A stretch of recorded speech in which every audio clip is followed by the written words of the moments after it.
Body starts from rest, rest से start करा है मतलब यू जीरो है आपके पास में, यू जीरो हो गया। और कहते हैं moves with a constant acceleration, acceleration constant है throughout, it travels a distance of s1 for first 10 seconds. मतलब आपके पास टाइम क्या है, t1 टाइम क्या है, टाइम है 10 सेकंड्स, टाइम कितना है 10 सेकंड्स आपके पास में। तो डिस्टेंस ट्रैवल्ड s1 दिया हुआ है, ऐसे आपके पास में ut plus half at square, तो हम लिख सकते हैं s1 equals to ut1 plus half at1 square, right, हाँ है ना। अब u जीरो है तो आपके पास में ये बन जाएगा हाफ a इंटू 10 का स्क्वायर इक्वल्स टू s1, तो s1 आ गया 50a, राइट। ऐसे अब बोल रहे हैं आपके पास में कि अगले 10 सेकंड में जो डिस्टेंस है वो s2 है,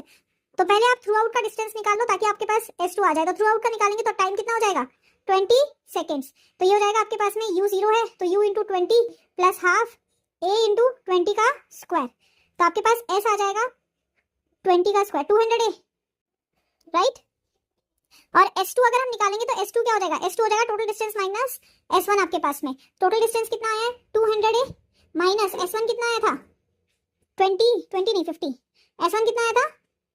50a, तो s2 आ जाएगा आपके पास में कितना 150a, हाँ है ना। आपको s2 और s1 का रिलेशन निकालना है तो s2 बाय s1 कर देते हैं,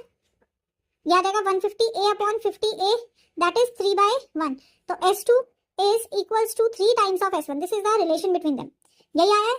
नेक्स्ट क्वेश्चन कह रहा है आपके पास that train is moving with a velocity of 400 meter per second, तो ट्रेन की वेलोसिटी कितनी है आपके पास में 400, initial velocity is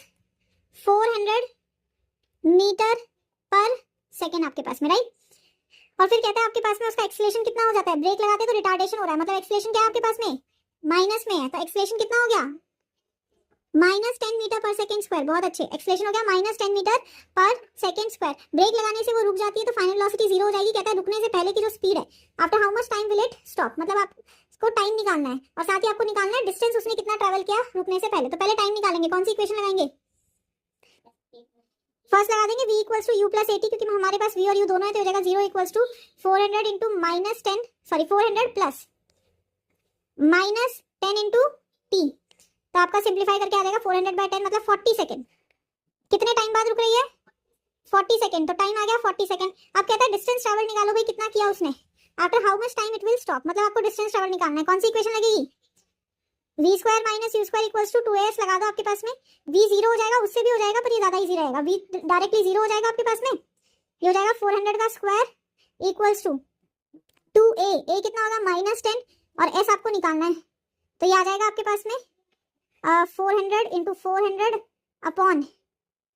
20 equals to s आपके पास मतलब कितना आ गया